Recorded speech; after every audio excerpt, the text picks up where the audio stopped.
Hi, my name is Rafiul Rasel, currently a postdoctoral scholar with the Electro Science Lab at The Ohio State University. Today, the topic of my discussion is deep learning-based volume fraction estimation for two-phase water-containing flows. Here is the basic outline of my presentation. First, I'll provide some introduction, followed by problem formulation and results, and then finally, I'll provide some conclusion and future remarks.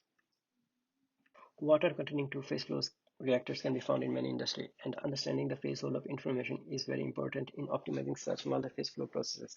There are several tools to accurately estimate water volume fraction, and one of the methods where our group utilizes ECD and MWS-based technology. However, the current method assumes that the state of the water is known a priori. So there are two primary objectives of this work. First, develop a deep learning-based approach to classify water-containing flows into water-dispersed and water-continuous flows, and secondly, estimate the volume fraction of water present in the flow. A spherically suspended homogeneous flow can be estimated using Hanai's formula as shown by this equation, and low-frequency estimation of the Hanai formula for water-dispersed flow can be written by this equation, where phi d is equal to 1 minus epsilon c over epsilon m to the power 1/3. Hanai's formula can be written in terms of the conductivity for water continuous flows given by this equation, and low frequency estimation of the Hanai formula for water continuous flows is given by phi c is equal to sigma m over sigma c to the power 2/3, where phi c is the volume fraction of water. The DNN framework shown in this figure is used in this equation for classification and volume estimation problem. The DNN framework consists of one input layer, one norm layer, three fully connected layers, and one output layer. The first, second, third fully connected layers consist of 32, 16, and 8 neurons respectively, and in both cases, the DNN model provides one single output. To train, validate, and test the DNN model, data are collected from a flow loop using an ECBT sensor as shown in this figure.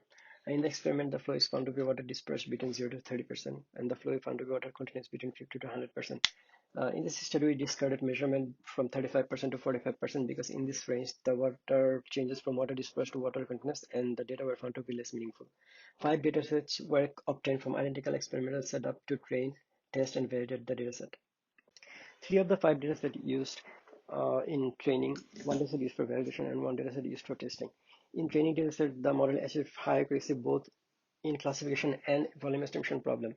And the validation dataset also achieved very good accuracy in classifying the dataset and estimating the volume fraction.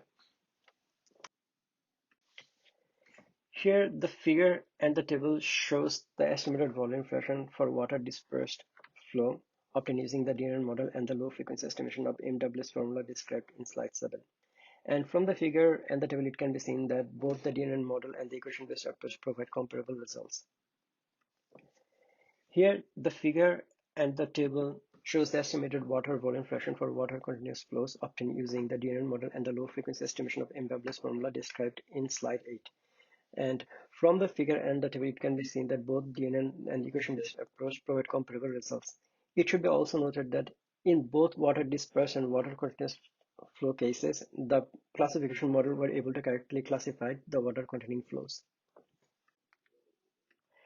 In this work, we developed a deep learning-based method to correctly classify and estimate volume fraction of water from two-phase water containing flows. One of the limitations of this work is that the electrical properties of the continuous phase need to be known, and another limitation was volume fraction variation in the training and testing dataset. Finally, for future work can be focused on developing a technique to determine the volume fraction of each phase of a three-phase water containing flows. Here are some references, and thank you for listening to my presentation.